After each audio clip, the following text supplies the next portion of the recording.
If someone were to harm my family, or a friend, or somebody I love, I would eat them. I might end up in jail for 500 years, but I would eat them. Now let's think about that for a second. If somebody did harm your family member, and the only justification you had was to eat that person, would you do it? Or how about if it came to the case of survival? You had no choice but to eat somebody to live. Would you do it? I love my life, so I know I would. My name is Devinia, and today I'm going to talk to you about cannibalism. First, I'm going to talk to you about the causes, then I'm going to talk to you about the effects. Well, what is cannibalism? It's basically one species eating its own species. If a cat ate a cat, it would be considered a cannibal. If a dog ate a dog. This apple ate this apple, it would be considered a cannibal. Some of the causes of cannibalism are rituals, drugs, and addiction. Rituals. In India, these are the Agoris. They have a ritual where they'll actually eat a corpse in the name of their god Shiva. Basically, they go along the Ganges River in India, which is also a burial ground.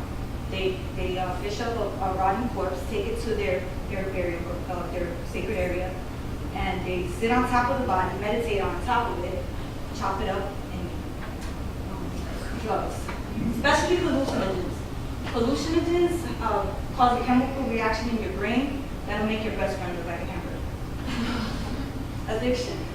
Now, the war is basically the addiction of, or like you have fantasies about being eaten or eating somebody. Now, that's all good, but when you take it to the next level, that you actually fulfill that fantasy, then you might have a problem. Like this guy, Armin News, he's from Germany. He actually, he's serving a life sentence now. He solicited somebody on the internet. Somebody crazily enough responded to him and let him kill him and basically beat him up. But he's doing a life sentence now. Being addicted to cannibalism is like Cookie Monster. You can't just keep going.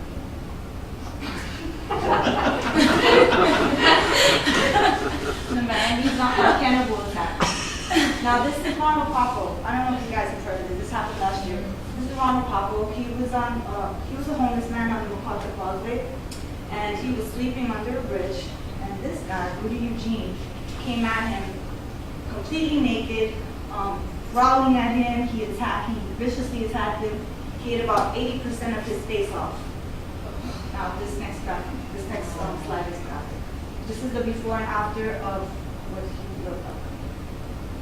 Yummy. That was his face. Wow. Well, this is what he looks like now. He's actually blind in both eyes. He looks a lot better though.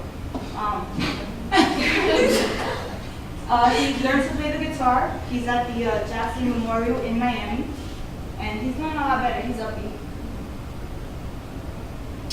Karen Hyland, she's the primary therapist at the Summit in Malibu, and she said, people who have engaged in this act report feelings of euphoria or get a high by performing the action to completion. These individuals have psychopathic tendencies and are generally not psychotic.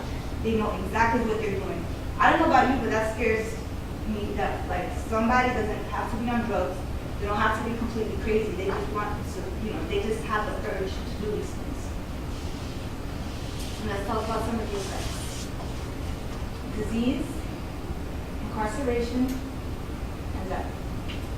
Disease. Kuru. Kuru is the #1 leading cause of death in cannibals because they eat certain parts of the body that you're not supposed to eat. Like the brain has a chemical in it that if you digest it, you'll die. Kuru is like the human equivalent of mad cow disease, so you lose all types of movement and function. You won't be able to breathe, and you'll die within 6 to 12 months. Now this is a chart. This is a chart stating what to eat versus what not to eat if you had to absolutely do this.